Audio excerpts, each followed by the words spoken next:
नमस्कार, आप देख रहे हैं BS24 न्यूज। मैं हूं आपके साथ विनोद कुमार।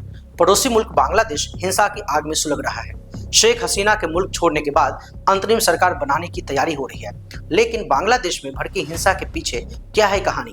आखिर कैसे एक सेकुलर राष्ट्र बन गया कट्टर मुल्क? कैसे कूच बिहार में जन्मे एक शख्स ने बांग्लादेश को इस्लामिक देश बना दिया? इसी शख्स ने देश को उस रास्ते पर आगे बढ़ा दिया जहां से कट्टर इस्लामिक ताकतों का उभार शुरू हुआ, जो 1983 से 1990 तक बांग्लादेश के राष्ट्रपति के रूप में कार्य किया। जी हां, हम बात कर रहे हैं जनरल हुसैन मोहम्मद इरशाद की। इस रिपोर्ट में हम जानेंगे कैसे जनरल हुसैन मोहम्मद इरशाद ने सेकुलर बांग्लादेश को इस्लामिक मुल्क बना दिया। जनरल हुसैन मोहम्मद इरशाद का जन्म पश्चिम बंगाल के कूच बिहार के एक मुस्लिम परिवार में 1 फरवरी 1930 को हुआ। वहीं वह पले बढ़े। इरशाद के पिता मोकबुल हुसैन एक वकील थे। कूच बिहार के तत्कालीन महाराजा के मंत्री के रूप में काम करते थे। बंटवारे के समय उनका परिवार 1948 में पूर्वी पाकिस्तान चला गया।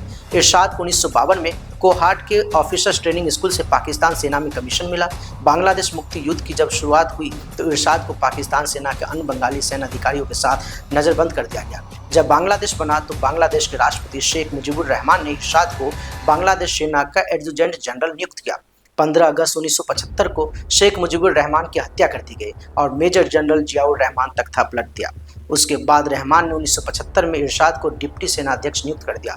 बंगाली भाषण लिखने में प्रतिभा रखने वाले इरशाद जल्दी ही जियाउर रहमान के सबसे करीबी राजनीतिक सैन्य सलाहकार बन गए। 30 मई 1981 को जियाउर रहमान की हत्या के बाद इरशाद नई सरकार के वफादार बन गए। वे नए राष्ट्रपति अब्दुल सत्तार के प्रति अपनी वफादारी बनाए रखी।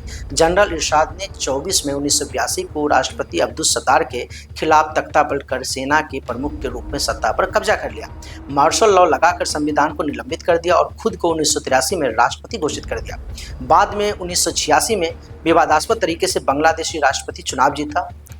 उनके शासन को सैन्य तानाशाही का युग माना जाता है। उन्होंने बांग्लादेश में नई जातीय पार्टी बनाई। हालांकि 1990 में उन्हें पद से हटना पड़ा और उन्हें जेल में डाल दिए गए। भ्रष्टाचार के मामले में नवंबर 2000 में उन्हें सजा सुनाई गई।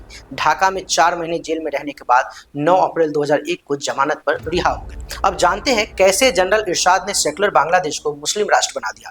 जनरल इरशाद ने 1989 में संसद पर दबाव डाला कि वह इस्लाम को राजधर्म बनाए और यहीं से बांग्लादेश कट्टर इस्लाम की ओर चल पड़ा। जबकि मुजीबुर रहमान के प्रधानमंत्री रहने के दौरान जब नए बांग्लादेश का संविधान लिखा गया था, उस समय इन्हें धर्मनिरपेक्ष राष्ट्र यानी कि सेकुलर राष्ट्र घोषित किया गया था। इरशाद ने साप्ताहिक अवकाश भी रविवार से शुक्रवार कर दिया। उन्हीं के राज में धर्मनिरपेक्ष बांग्लादेश में इस्लामिक ताकतों को मजबूती मिलनी शुरू हुई।